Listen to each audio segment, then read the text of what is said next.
Hello everyone. Today I'm going to talk about loops and how they work.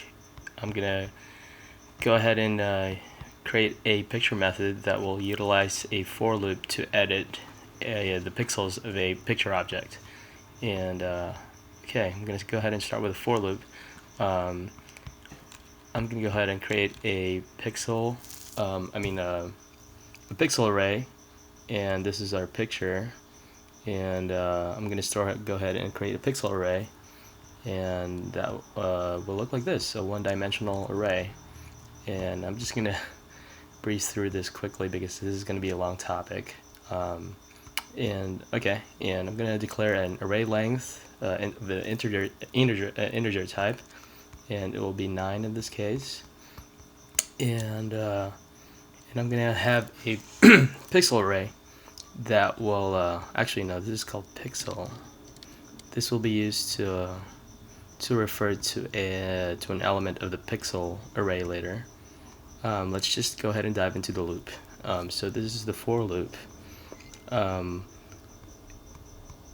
So this is the condition of the for loop that I, which in this case is 0, and we declared it as 0, it's an integer, is less than array length.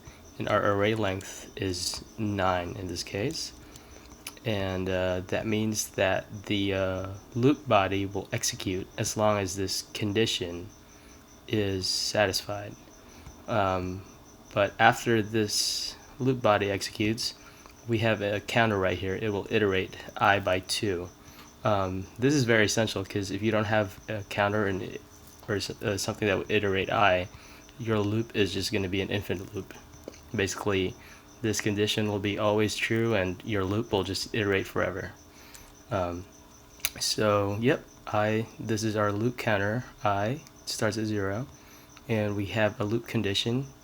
Our condition is that array length will be greater than I, or I will be less than the array length, and the loop body will execute, and our counter or our iterator means basically our I will iterate by 2, so from 0, 2, 4, 6, 8, etc.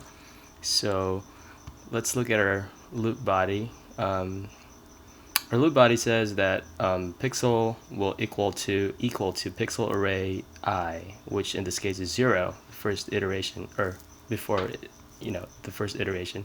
So it will refer to this object, and we are going to go ahead and get the red value. So in this case, let's say it's 250. That will pixel.getRed will return that value to red value, and it will set the blue value of this pixel to 250. So now we have this pink color, and so we successfully executed the loop body because the condition was satisfied. Now we are going to iterate. We're going to iterate our counter by 2. So now with this symbol right here, I will equal to 2 now, and the condition is still valid. 2 is less than the array length, so that means we can the loop body will execute again. Basically the code between the curly braces. So now in this case we skip 1 and we go to 2, and now we do the same thing all over again. Red in this case is 0, and that means blue will be 0. Now we get a black value, and our loop here will execute 2 more times, or actually 3 more times, as long as I is less than array length. So we go from 0, 2, 4, 6, 8. Array length is 9, so iteration for I is I plus 2, so loop occurs 3 more times. So what happens if I, after the 3rd iteration or 4th iteration, I will be what? 0, 2, 4, 6, 8, or actually 5th iteration, I will be 10.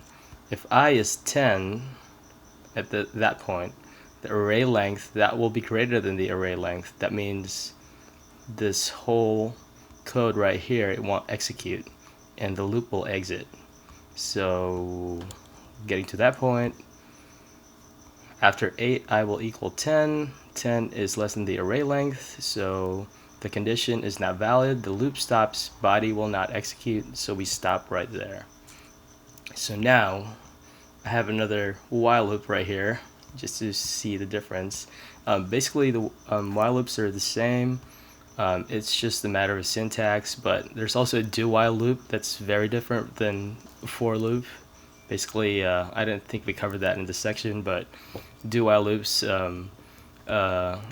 execute at least once, regardless of the condition, but that's a totally different topic for now.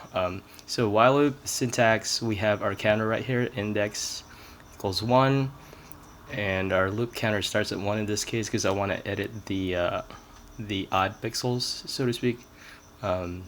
So now this is our loop condition, so it's the same thing. Index is less than array length, and we have the same loop body, but in this case the blue value is stored to blue value, and we will copy the blue value to the red value of the pixel, and we are going to iterate the counter again by 2.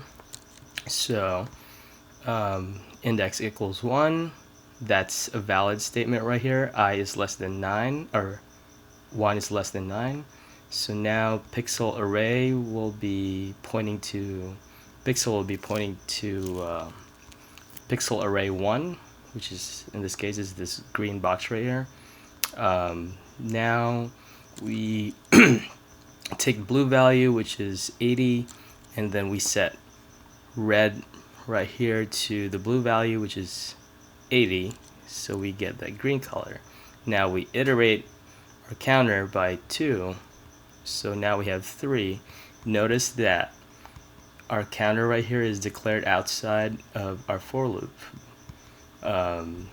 You can also do that with a for loop, but the while loop, you have to declare your counter outside. I mean, you can also do it inside, but that will restart the variable, the counter every time.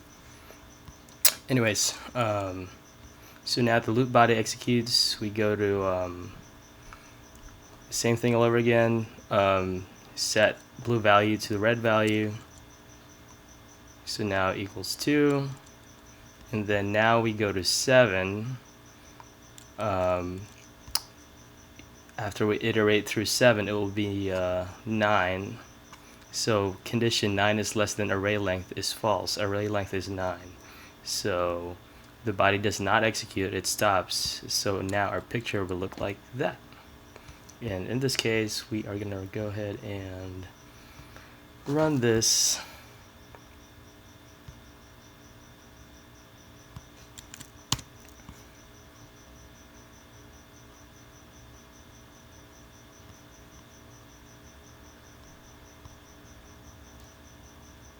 Okay, so now for every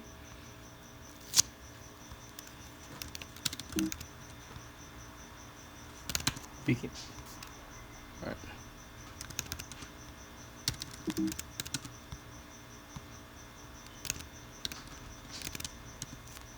We can see that the red value was copied onto blue for the odd values, and blue was copied onto red for the even, or for the odd pixels.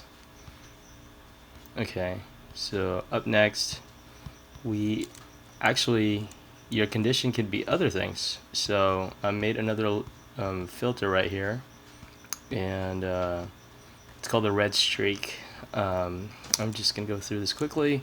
So same thing, we declare a pixel array, and in this case our condition right here is that the loop will continue as long as the red value, the RGB values are greater than 100, and if that condition is satisfied, pixel array will refer to a pixel that's dependent upon the index's value, and we get the red, green, and blue value, and we store them to this 3 integers right here, integer variables, and we set the color to red after. So say this one, the first one, yes, so the loop will execute because RGB values are greater than 100, and the index is iterated. Now we refer to array 2 or element 2. Yes, it's greater than 100. Actually, it's supposed to be 101.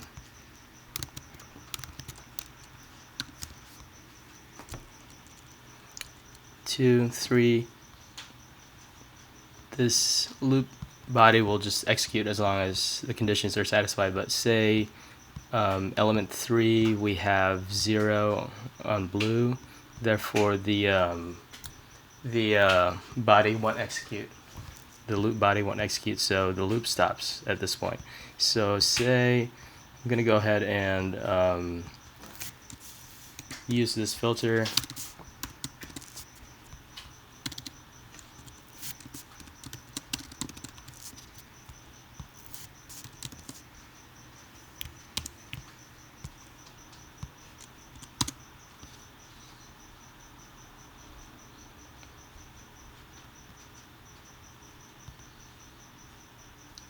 Yep, our streak stops right there when the pixel turns black,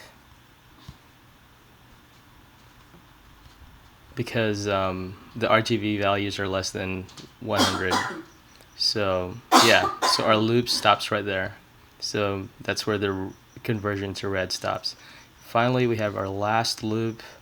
I'm going to talk about nested loops. You can have another loop inside the body of a loopception, so to speak. You can access pixel positions without an array. So in this case, I'm going to talk about a filter right here with red dots. I'm going to make red dots for every red dots in the picture. So we create a pixel object that will refer to null. We're going to have the width and height of the picture, because it's very important that we don't go out of bounds. We go to the for loop. Width is 3. Let's say we're talking about this picture object right here. Width is 3 and height is 3. The outer loop condition is satisfied because x is 0. It's less than the width of 3. So the loop body executes, but then again we have another loop. But this loop is satisfied as well. The condition is satisfied because y is 0 and height is 3. So now we're going to use this method right here called getPixel. And in this case, it's based upon the position of the pixels. So in this case, it's 0, 0. So this will refer to the top left pixel right here, because x and y are 0. And we are going to set red to 200 and green and blue to 20. So the loop body executes because our conditional statement is valid. And so this is the thing. So the inner loop will keep iterating until the condition is not satisfied. So in this case, y will iterate to 1. So it will refer to this pixel right here, and it will set it to red. Third pixel will also turn into red. Now the loop will exit, and it will go up to the outer loop will iterate again. So now x will equal to 2. So now it will refer to this pixel right here, 2, 0, when the inner loop iterates, or when when the body gets executed, the loop body. So now x is equal to 2, and y will restart to 0 again, because you're going to declare it as 0 here. So now the same thing happens all over again, and it stops right here, and now we have red stripes in our picture. And so I'm going to go ahead and try that with my picture right here.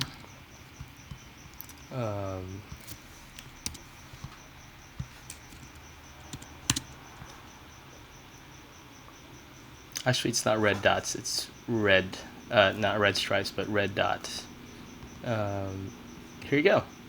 So you can see that every other dot is red, going in the x and y direction. And that's it.